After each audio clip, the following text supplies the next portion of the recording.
All right, we'll get started. I changed the deadline for, I'll end the quiz at Thursday night, right? Caught that? And maybe that might be tweaked, but that's gonna be close. That should be close. All right. So last time we talked about sig figs. I gave you 3 examples. I believe that was the last time. 3 examples of why we do sig figs, which is basically so you do not lie. Now, I want to show you an example of this, of why this 0 right here counts. So on the screen, and you're going to do this for lab now. Please, please, please. What do we have for a measurement on the screen? The end of that pen. And the top one in centimeters.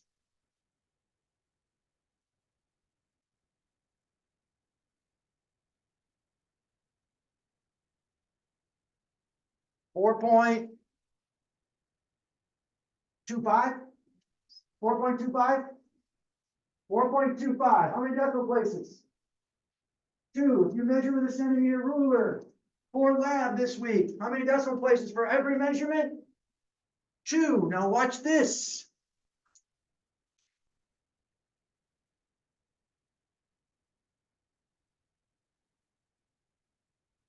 I think I've got it over there. Okay, so what is this in centimeters? 5.00, yes? Okay, 5.00 centimeters. Let's convert that to kilometers. Here we go.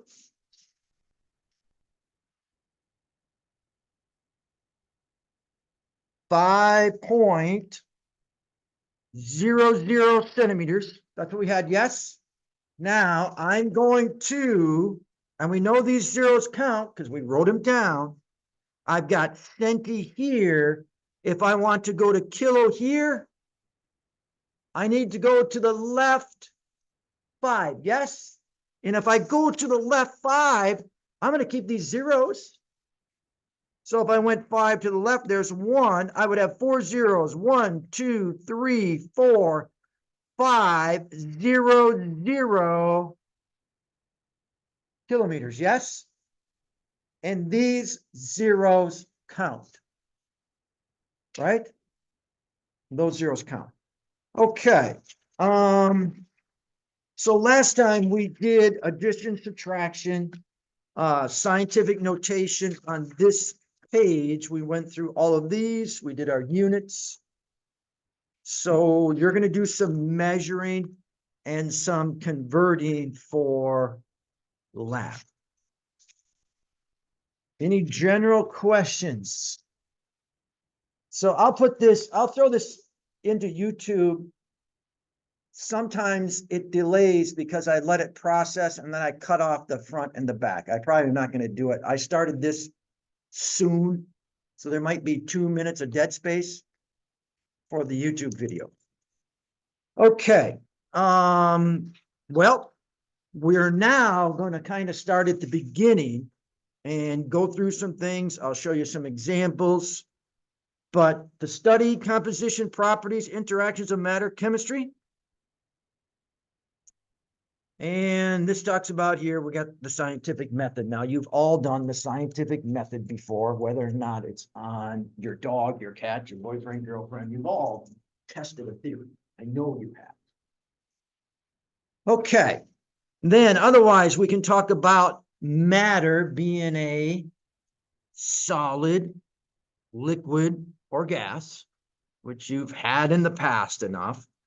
We know that a liquid is going to fill the container. Doesn't matter what type of container. It could be a square container, round container. It's going to take the shape of the container, I should say. But a gas is going to fill the container. And we know that those gas particles are moving constantly in that container. Now, in lab, you're going to do mass quite a bit. But let's just clarify mass versus weight. So let's say that my phone here is a bathroom scale. And if this phone is a bathroom scale, and I want to get the weight of this. And how this bathroom scale works, of course, is there's going to be a digital display of how many pounds, yes? Because what happens is when the bathroom scale is sitting on the ground or in your house on the floor, the bathroom scale, and you step on it, the bathroom scale is between you and the earth, correct?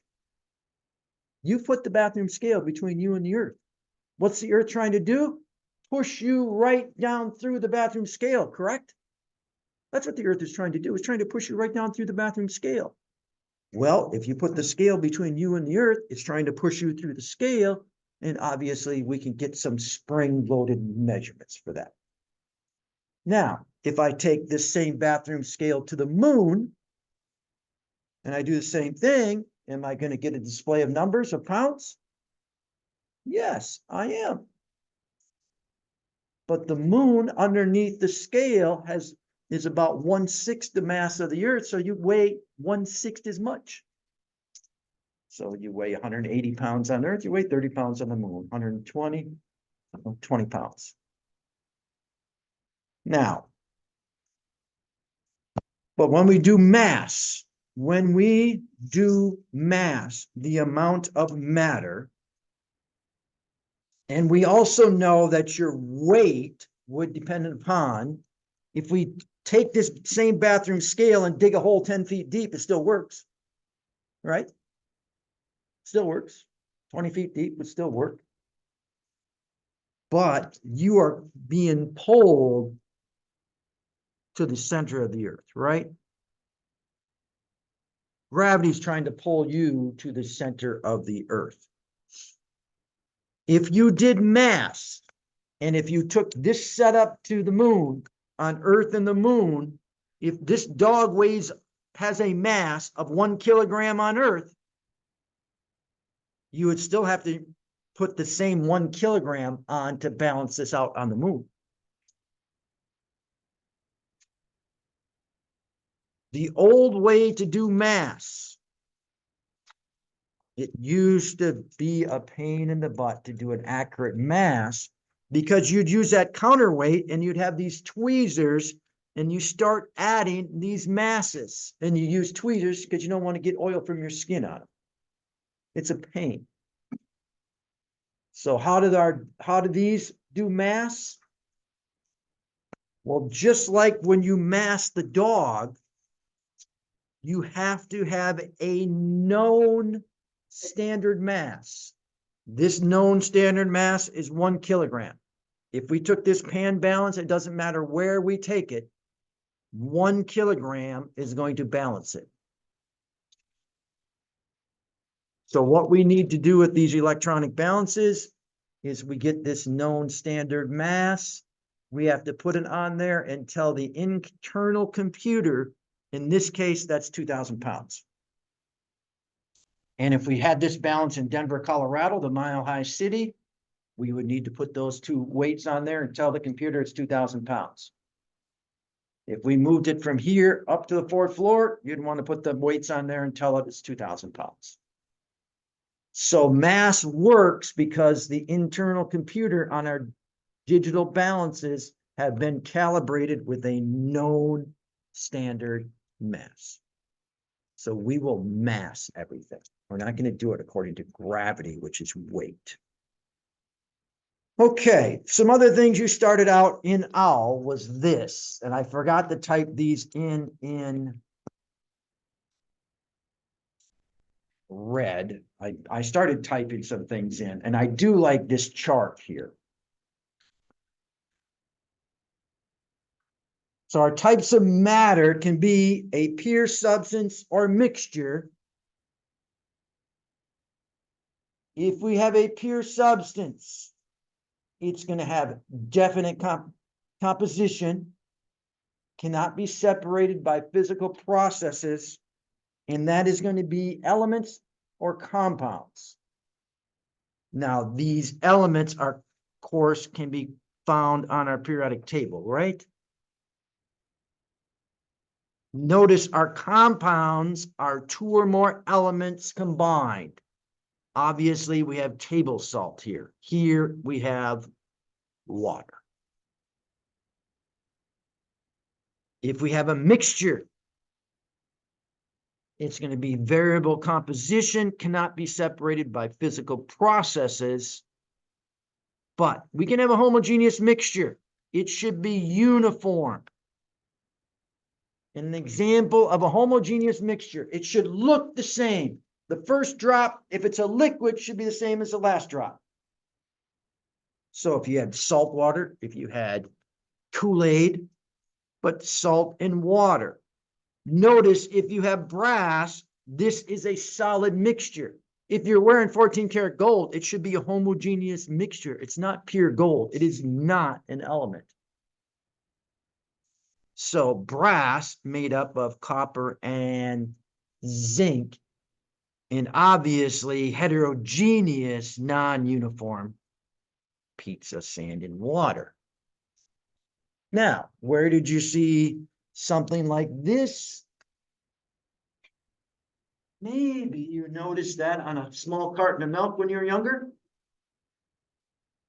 Homogenized milk.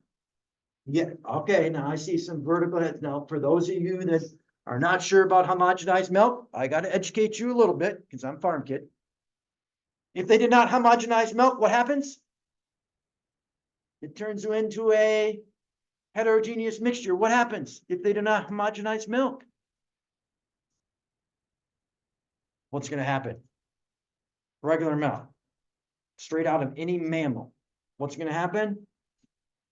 The fat's going to float to the top. Yes, it separates. It separates. Now, back in the day, again, I got to help you out. I'm going to see if I can share screens, and this is actually going to work. But I've got this set up to share my screen. Let me see it.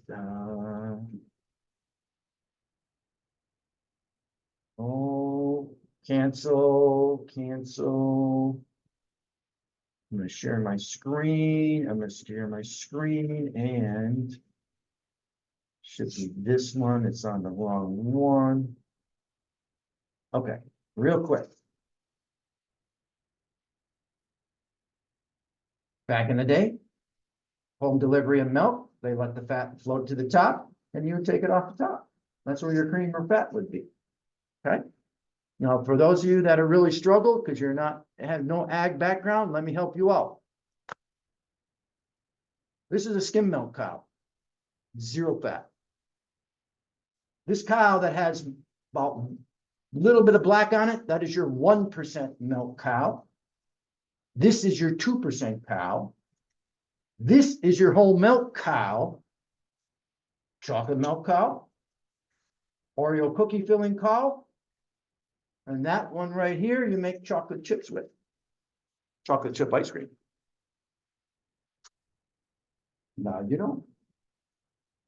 So when you're driving down the road sometime and somebody's in the car, just say, hey, there's a whole, those are 2% cows out there, and just see what they say, right? Do an experiment.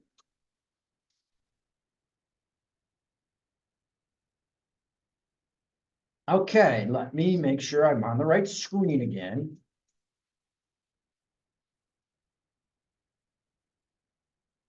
Okay. The only good part, well, the brown cows do have more fat. That is true. The rest is BS, as we'd say, right? Okay. You did some of this early on, I believe, with Al already.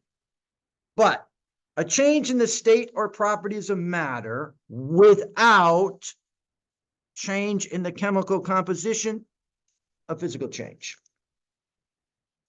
So this could be water solid,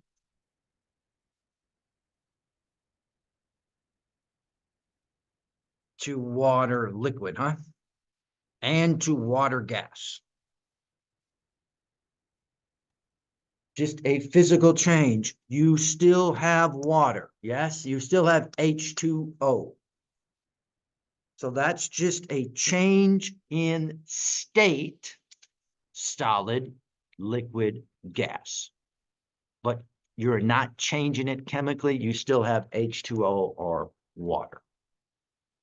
If you have a chemical change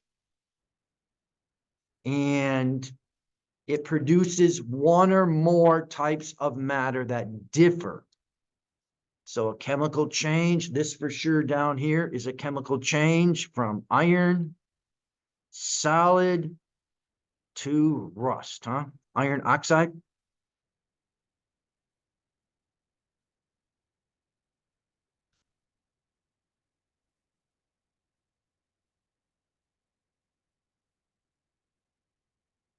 And some other definitions you did in the beginning of OWL. If we just have a molecule, two or more atoms joined by chemical bonds. Now, the next chapter, we will do this. So print off the next chapter materials for Thursday. What is today? Tuesday, right? For Thursday. So go into the, I don't know if it's it's probably week 2, but it'll say the next stuff. And there's going to be 4 things to print out. And maybe I'll just link them to you. But there are 4 things to print out. Okay. We got to talk about density today. This is our next lab starting Monday for some of you. If we say something is very dense, and if we know that density is mass over volume, how does this fraction produce a large number? How does that fraction produce a large number? When you have a very large numerator, right? A very large mass in a very small volume, correct? Something that's very dense is small but heavy, if you will, right? Large mass, small volume. Now, your periodic table has your densities on it. So if we look at this key down here, and it does zinc, so you'll need this periodic table for next week's, for your lab, because here's my density of zinc, 7.14. Here's my units, and that's a little typo in there. It should be grams divided by cubic centimeters with that 3 up above, not the 3 down below, just a little typo. So grams per cubic centimeter. So if we start looking for the very dense elements, what's something that's pretty heavy? If you're fish at all, lead, we use lead, but gold, right? So if we go down into this region here, we've got gold at 19.3, platinum at 21.5, iridium at 22.65, osmium right in here, tungsten. Pretty dense items. Now, basic density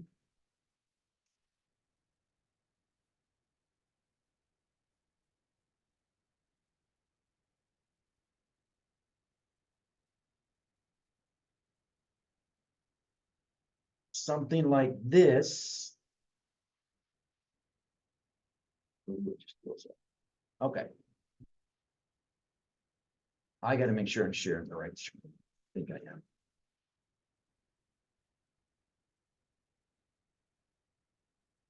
Okay. Styrofoam floats on top of water. You can estimate your density by how much is, what percent is underwater. For example, let me change this to, well, a good one would be ice. Ice cubes barely float, correct? What percent is submerged? What percent of this is submerged? 95%. So the density of this is about 0.95. What's the density of water? 1. Okay. The very first thing you're going to do in this lab is to calculate the density of water. The density of water should be 1. Anything less than 1 should float. Anything greater than 1 should sink. So if I change this to wood, hopefully it floats, which it does. Does all wood float to the same height? No, because you have heavy woods, right? And you have lighter woods. The density of this wood right here may be what? 40% submerged? So maybe 0.4 is this density. So you can get it by with how much is submerged. And obviously, a brick better fall to the bottom, right? And aluminum better be on the bottom. And that's custom. But let me back up and do another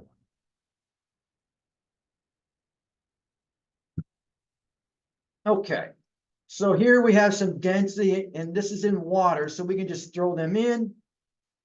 And at this point, we know that the least dense object is B, right? And the density of B looks to be what? Almost perfectly what? 0.5, right? Looks like it's halfway submerged, yes?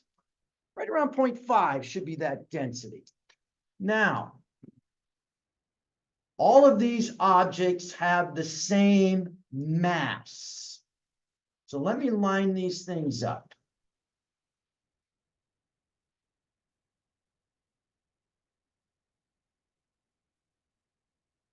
So if I do density, which is mass over volume, if my numerator is the same, I have the same mass.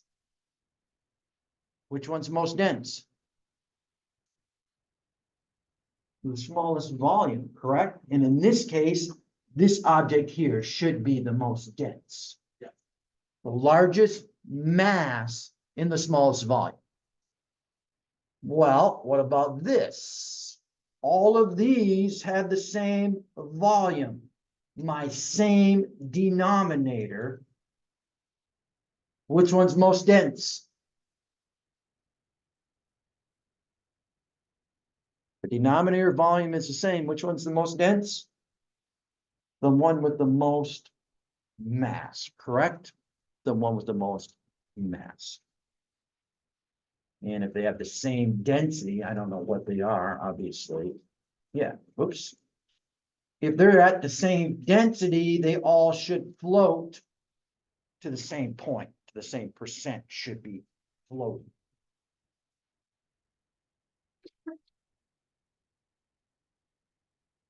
Okay.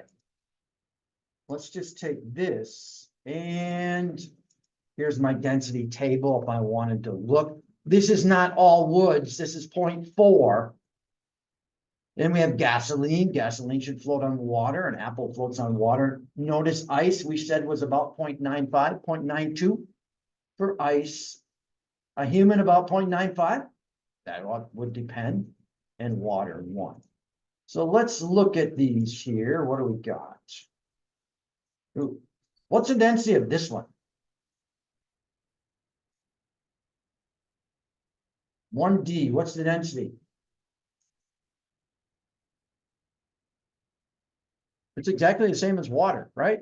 It's 1. It's not sinking, it's not floating.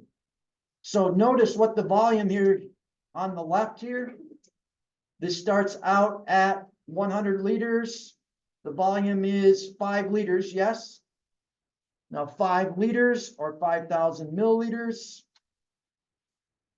5 grams, or excuse me, 5 kilograms or 5,000 grams. The density is indeed 1 for this object. And we could calculate a density. Our densities that you are going to do in lab are going to be grams per cubic centimeter or milliliter. So let's do an example. So I'm going to stop this share. I'm going to hit it again and where is my camera? Okay, it's going to appear at table.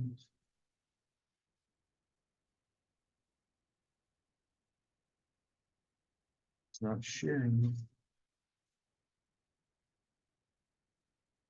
Oh, here it is. Okay. Now, I'm going to do an example. This is the way I'd like to see you do it. If at all possible, we don't want to memorize things except for units. We don't want to memorize this formula crap. Babies drink formula and puke on you. I like to stay away from baby puking formulas. Okay? You just need to know the correct unit, though. Remember, I probably said day 1, life is nothing but chasing units. You need to know what unit you are chasing. If you're trying to find mass, your unit should be grams, right? So we know that density is mass over volume. This is going to be in grams. This is going to be in cubic centimeters or milliliters.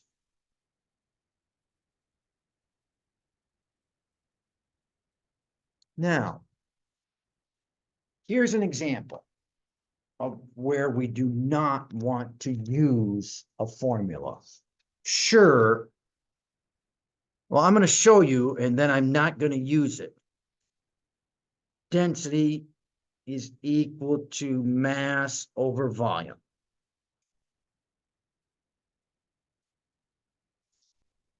If you wanted to solve this for mass, you would multiply both sides by the volume, yes? And you would have mass is equal to density times volume.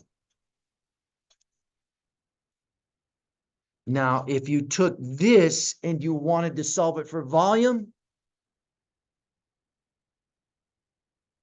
we would divide both sides by the density, correct? So we would end up volume equal to mass over density.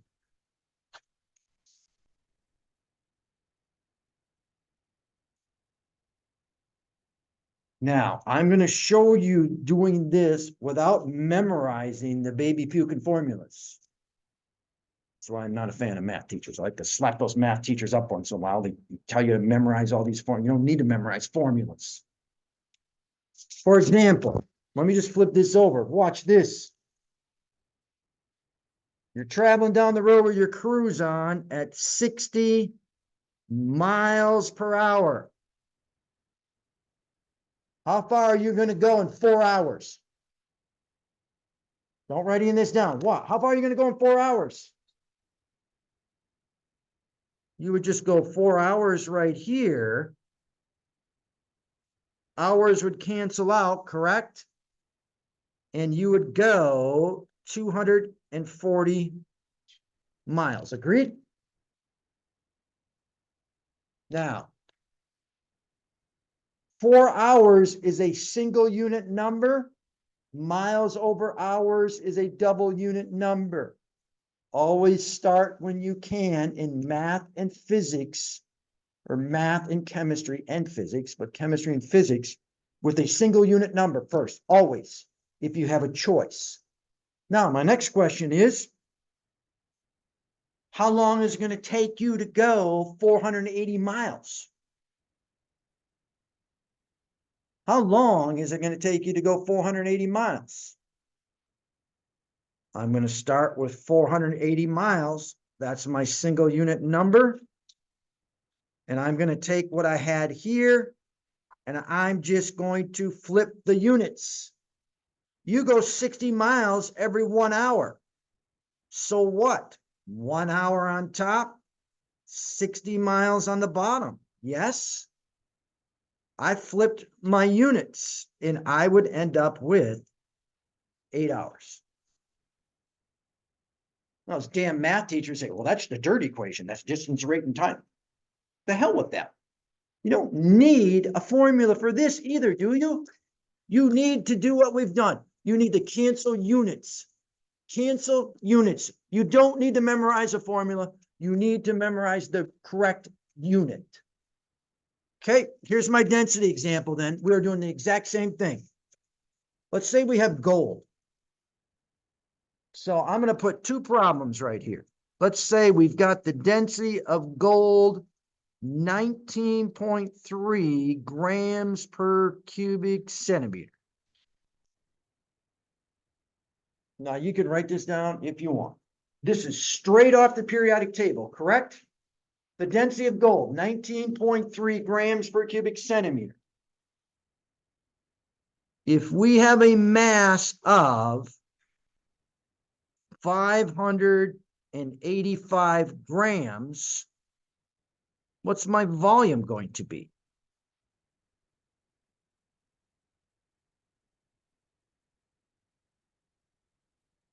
Again, I do not need to manipulate any formulas.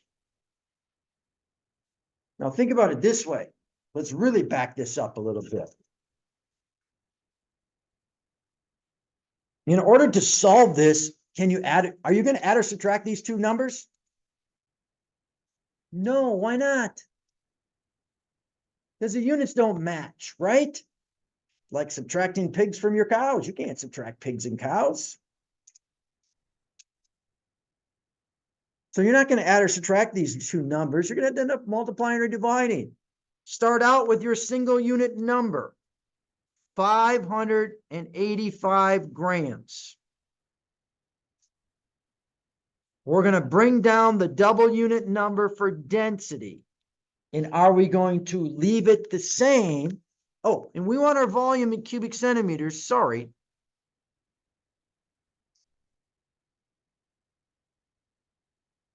Are we going to leave our units the way they are, or are we going to flip them?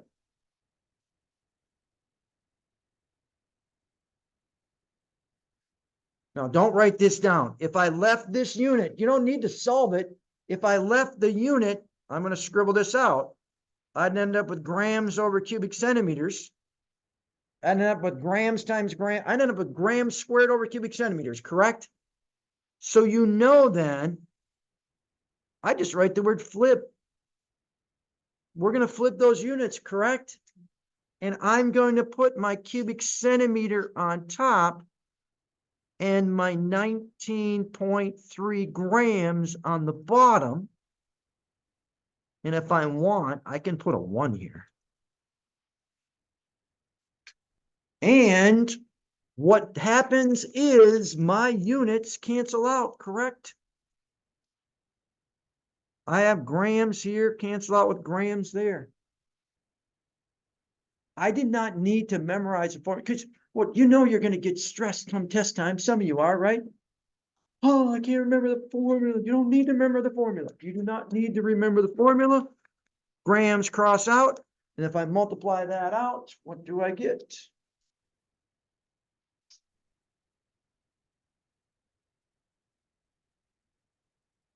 I get,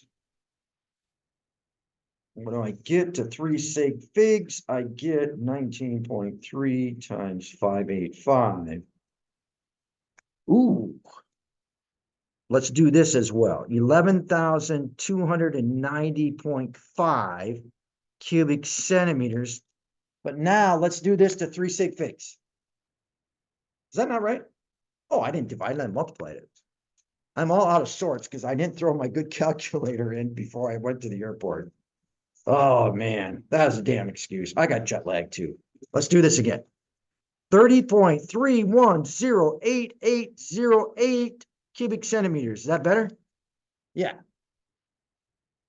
Now, how many sig figs? 3 here, 3 here. This would be 1.00. You have to assume that that's unlimited. So we would do 3 sig figs and get 30.3 cubic centimeters. But we didn't memorize the formula, correct?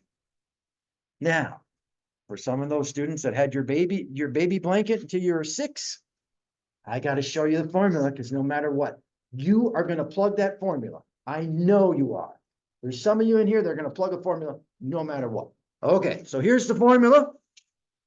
If I want to solve this for my volume should be equal to mass over density. And that's exactly what we just did.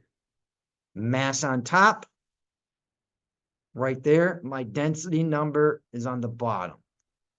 So we did it the same way. Okay, let's do another one down here. If I say, let's use gold again.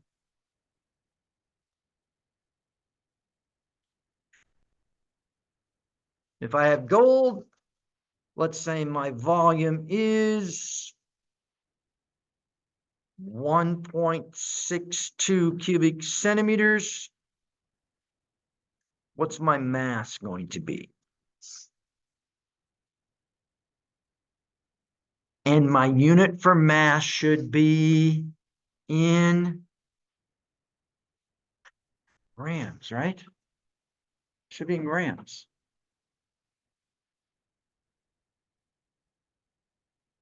So again, I'm going to stay away from the formulas. I'm going to start with my single unit number. I swear this works. You're taking a chemistry or physics class? Or you're taking a math class? If you're given a single unit number and a double unit number, you write your single unit number down first, which is my 1.62 cubic centimeters. Bring in your double unit number, and then are you going to leave it or flip it? In this case, I'm going to bring it in right here. Can I get units of grams with grams over cubic centimeters? I can, correct? So I'm going to leave this at 19.3 grams per cubic centimeter. And I have cubic centimeters here and cubic centimeters down here, which are going to cancel out. And if I take my 1.62 times 19.3, I did it right this time, 31.3 grams, this would round to.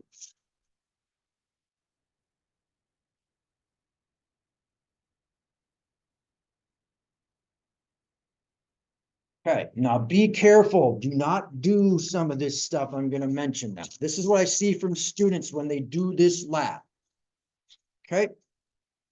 Please just listen now. Watch. Do not write any of this down. This is some of the craziness I see that causes me liver damage. You're just going to have mass over volume in lab for a while, right? Okay? And you're going to have to find the volume of something. And you find the volume to be to 3 sig figs, and you find the volume to be, let's say, 4.62 cubic centimeters. How many sig figs is that? That's 3, correct?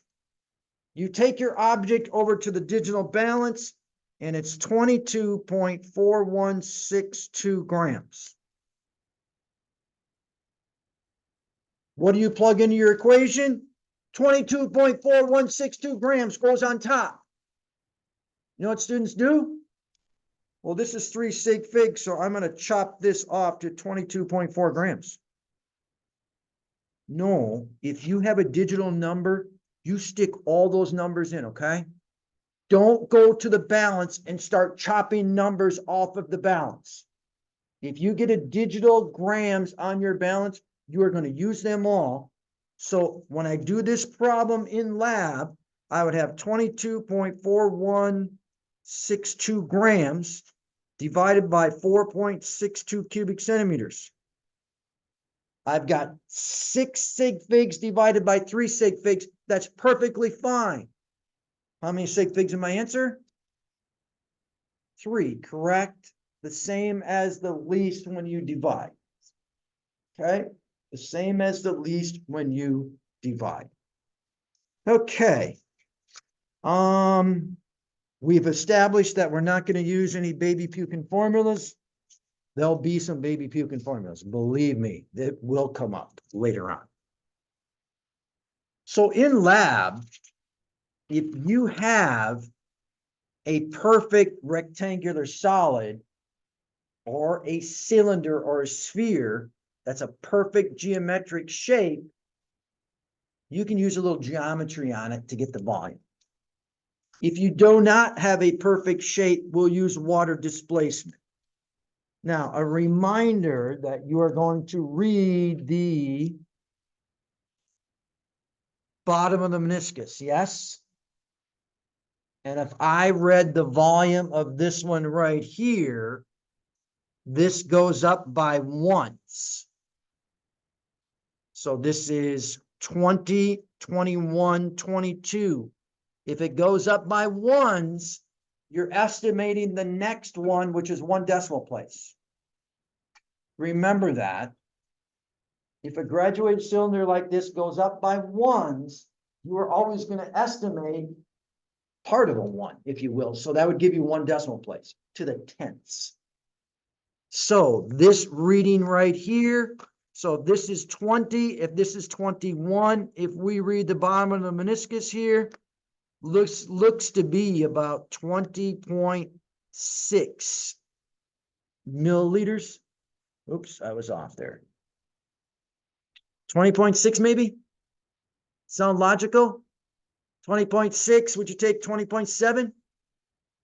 Yeah, 20.6, 20.7, maybe 20.5.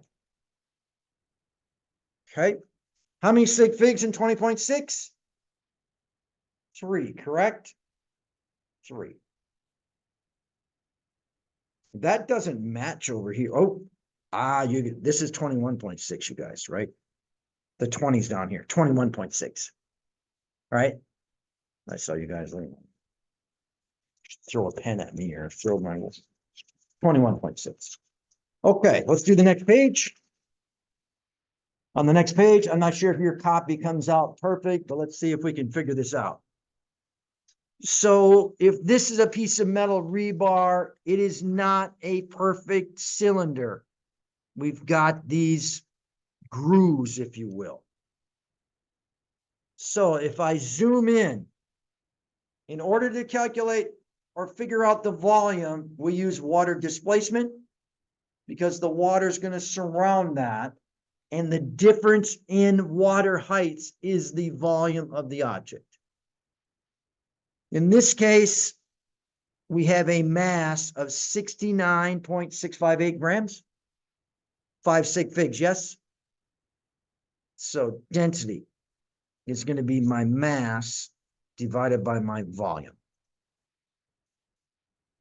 My initial volume here, this goes up by ones. So it looks like my height is about right there. So I have 10, 11, 12, 13, 13 point, it says 0.5 down here. The way I drew, this is looking more like 13.7.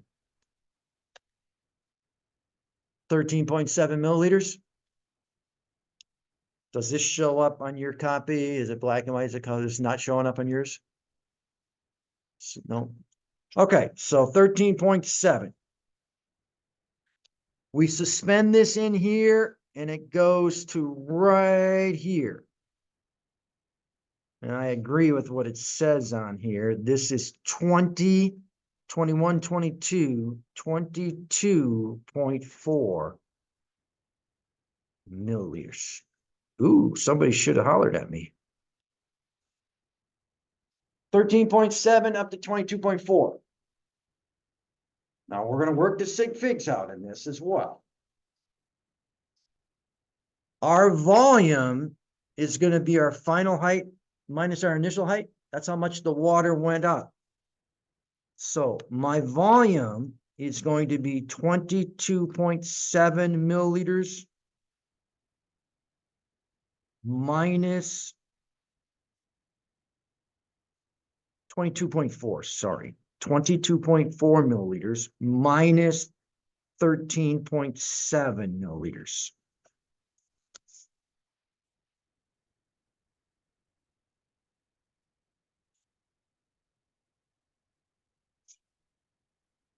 $22.4, 13.7, yes. So if I subtract that out, that's going to be 8.7 milliliters. Yes, 8.7 milliliters. So now, again, don't be a student that's going to do this. This is 8.7 milliliters for a volume. 2 sig figs, correct? When I subtract. This is 2 sig figs now. My mass up here is 69.658 grams. Do not put this in here at 70 because you want 2 sig figs to match this. This grams number is going to go right there at 69.658 grams. And if I take that and work it out, I am going to get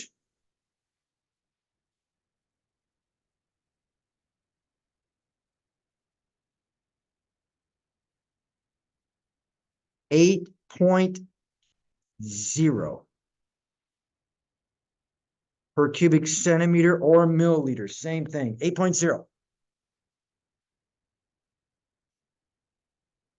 2 sig figs. It's 5 sig figs divided by 2 sig figs, right? 2 sig figs in my answer. And is the rebar iron? Well, I can look on here. Iron 7.9. So we probably have iron. 7.9, pretty darn close. I would say yes. We're pretty close how we did it. 7.9. I should probably write the whole thing down. 7.874.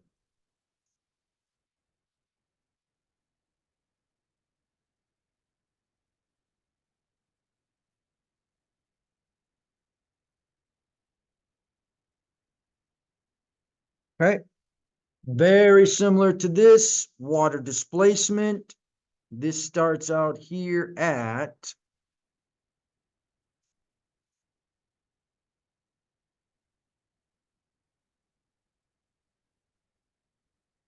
17.2 milliliters.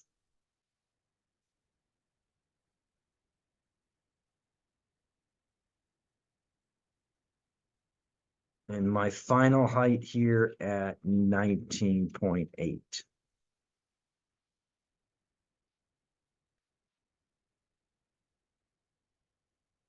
And I can subtract it right here. I'm going to get 2.6 milliliters, correct? If I subtract this, my volume is going to be 2.6 milliliters.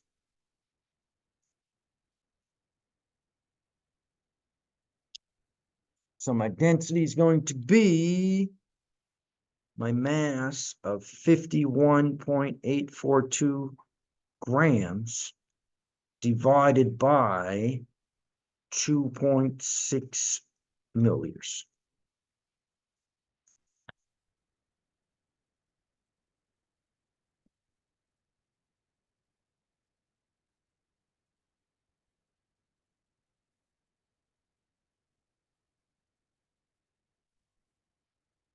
This is 19.939, so on.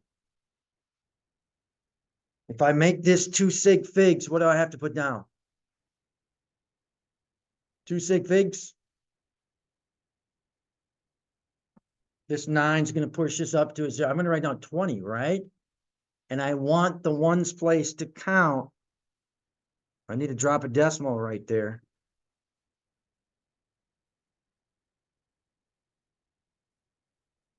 $20. Is it gold? Probably. We were pretty crude.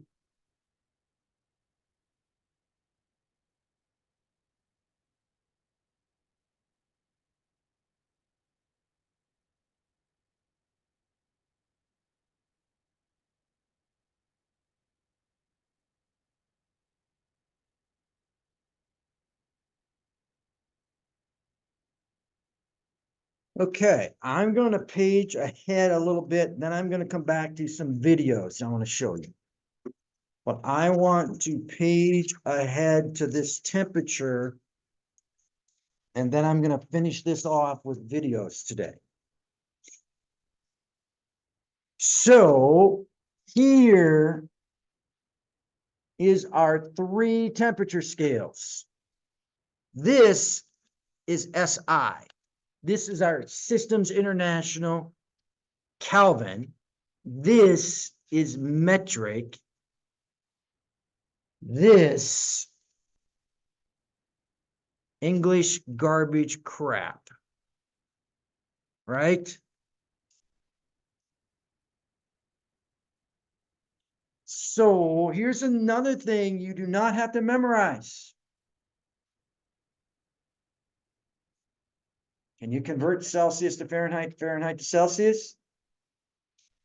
Do you want to look up a formula? You don't need to. Let's figure out what the formula is. In this great English system, water boils at 212, correct? In the Celsius scale, water boils at 100. In the Fahrenheit, it freezes at 32, correct? And in Celsius, it freezes at 0. Notice it's 180 divisions between freezing and boiling in Fahrenheit. It's 100 divisions between freezing and boiling in Celsius.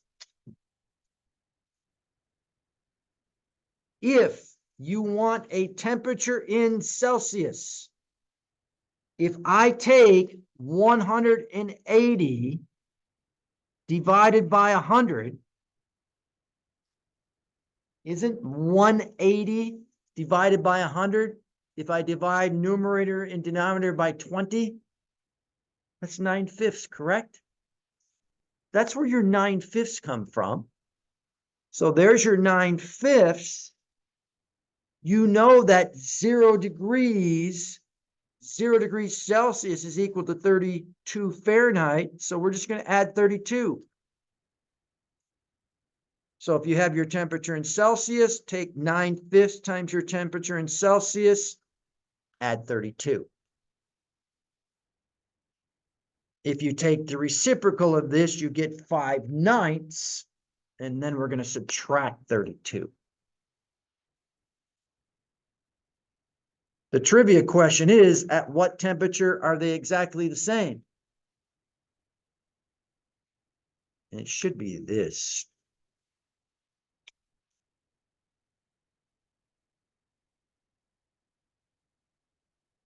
-40, they come out to be the same.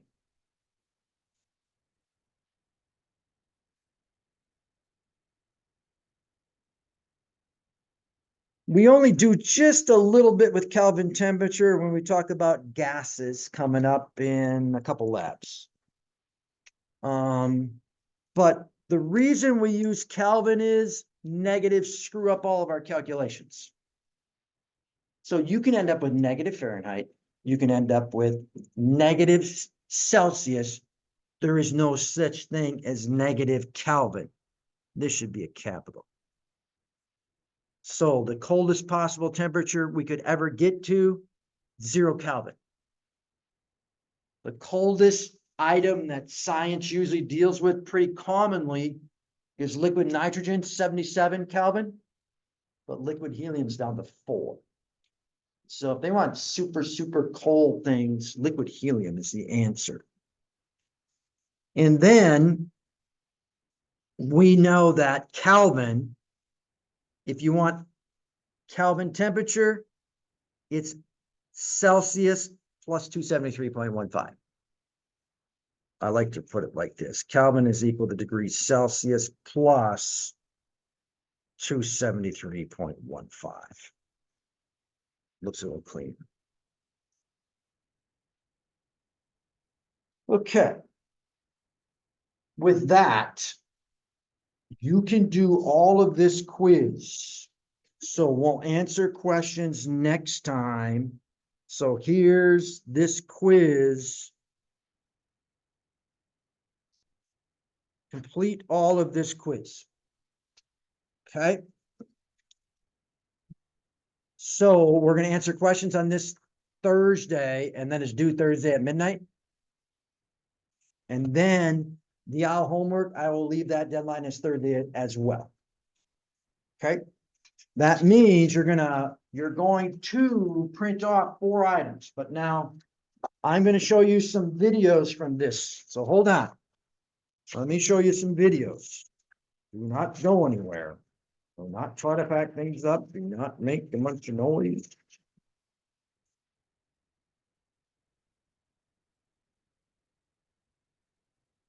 I'm going to start out down here.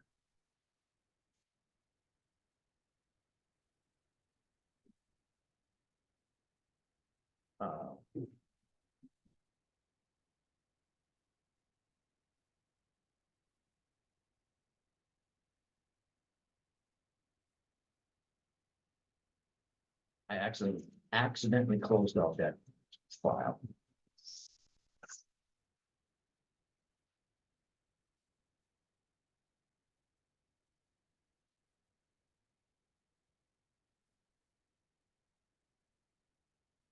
And anytime you grab a file, make sure you download it to Word.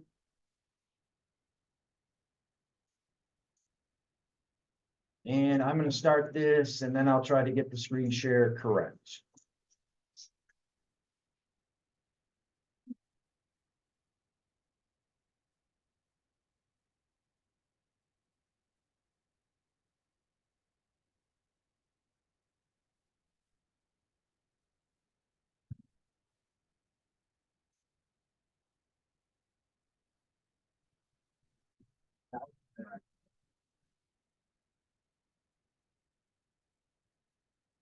Let me see if I can figure out what screen I'm on here. On this one. All right, this first video right here is ice.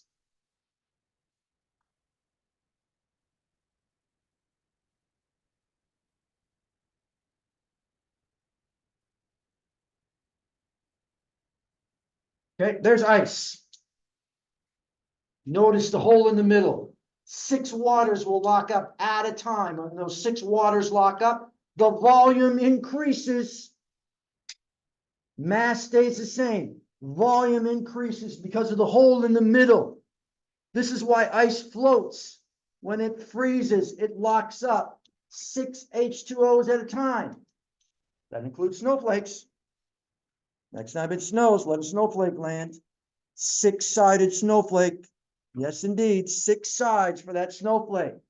Now, if this is a big ice cube you see in your glass, or you're drinking pop, of course. You have a big chunk of ice in your glass. You haven't added any pop yet. Where's it going to melt?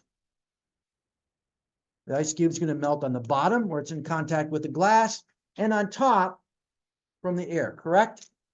This is a big chunk of ice that's going to melt. Notice that it has molecular motion. This is what causes thermal expansion.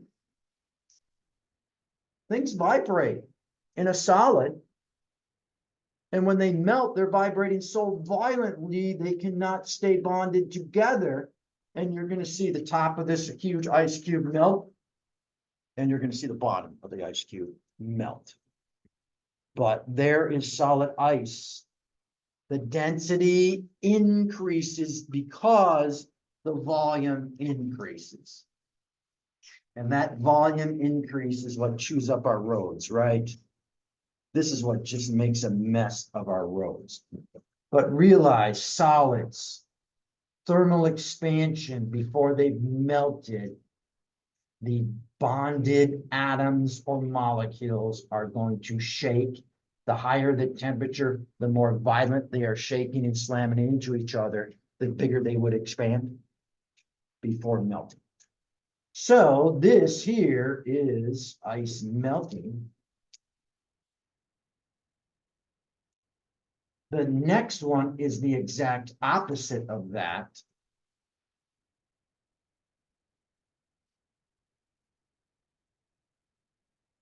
This should be the freezing of ice. And it goes fast. Whoops, it goes so fast. See if I can. Right? This is taking up more volume. This is like we're building a brick building. These are the bricks, but they're not, there's no gap in the bricks. This takes up more volume. So they're going to slow down, they're going to slow down, they're going to bond together 6 at a time, and we are creating solid ice.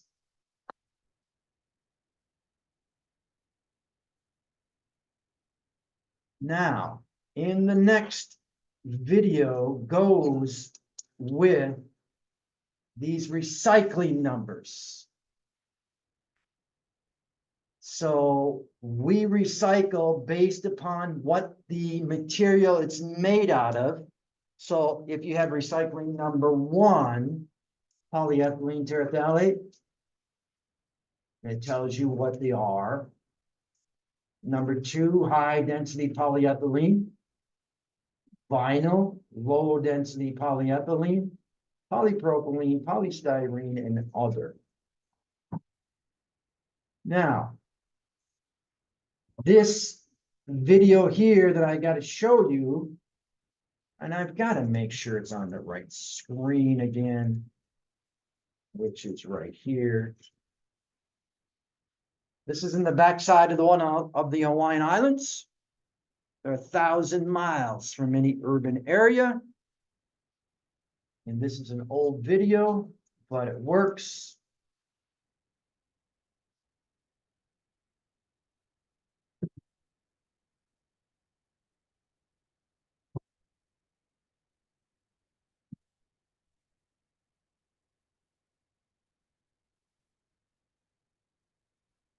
So this one, you guys, didn't have a perforation right there. I didn't cut it. And it's, really impacted and the. So they found this chick struggling. Later they come back, it's dead. So they cut it open to see what's in it.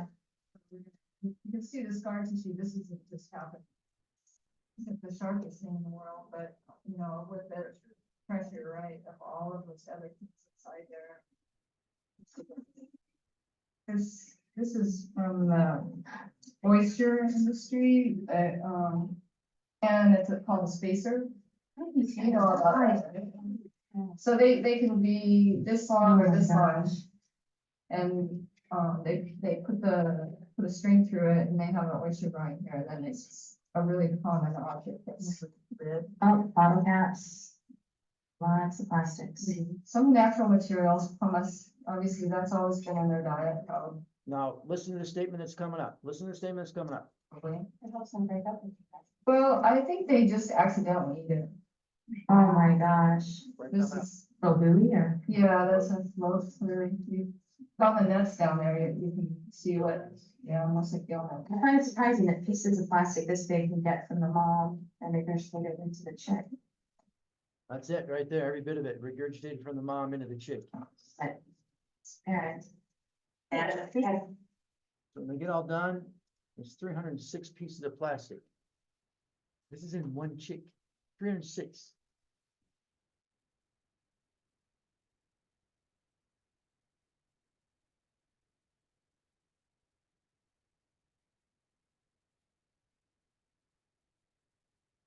You got 10,000 hatch. How many have plastic in them? Every damn one of them, right? Every one of them. unbelievable. Show that picture in the, well, first of all, okay? Now, I'm gonna show you this picture. So if you just go to nothing special here, Hawaii plastic. That's all I put in, Hawaii plastic images. There's our beaches. Backside of the Hawaiian Islands. It's all plastic. And there doesn't seem to be an end in sight. So if you think it's only washing up to shore, I present the last video I'm going to show you. Now, this is 3 20-minute or so videos in YouTube, and I think I just condensed it down to this. I don't remember if I combined them. I don't remember how I did this. Miss Angela Thomas. I know this is hard to hear, but it's important. The ship carried an AR-15 into an elementary school and killed 26 people. Yeah. It's plastics. Billion pounds each. This is what 5 pounds of fat looks like. If we want to lose this or more, check this out. Thinking about starting to run on the treadmill. Every reporter changed. What are we doing, Joe?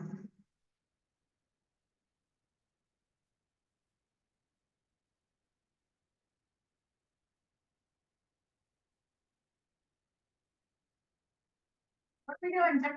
Now, if you look at this, this is just a square box. They're gonna drag it behind the boat. Again, they're 1,000 miles from any urban areas. And they just have like a nylon sock at the end of it. So the water is gonna go through the square tube, and whatever solid particles is gonna get caught in that nylon sock that's attached to the end of the tube. Does that make sense? Okay.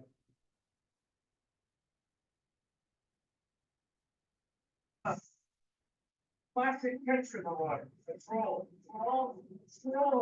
Plastic. Back home.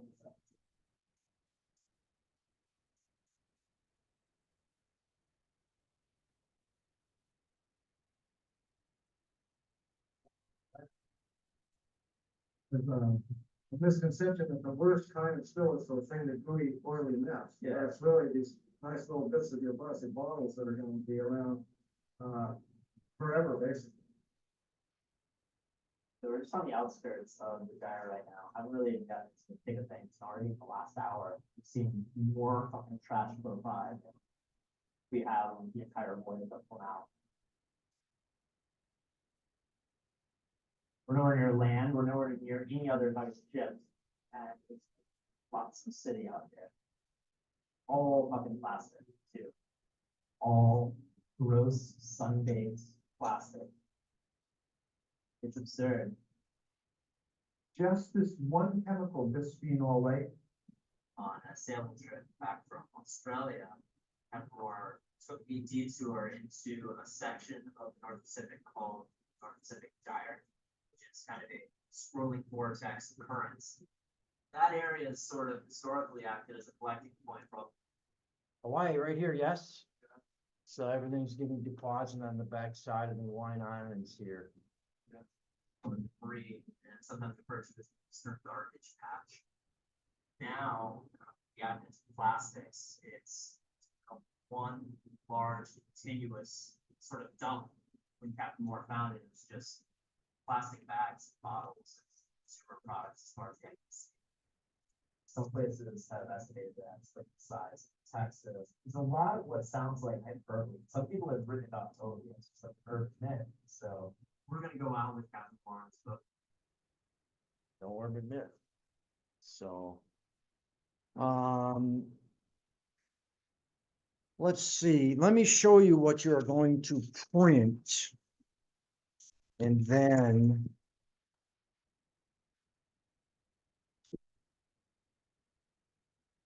Just give you an idea of what you should be looking to print and how much.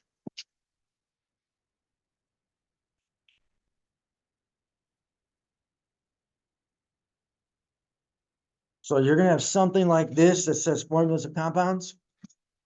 Okay.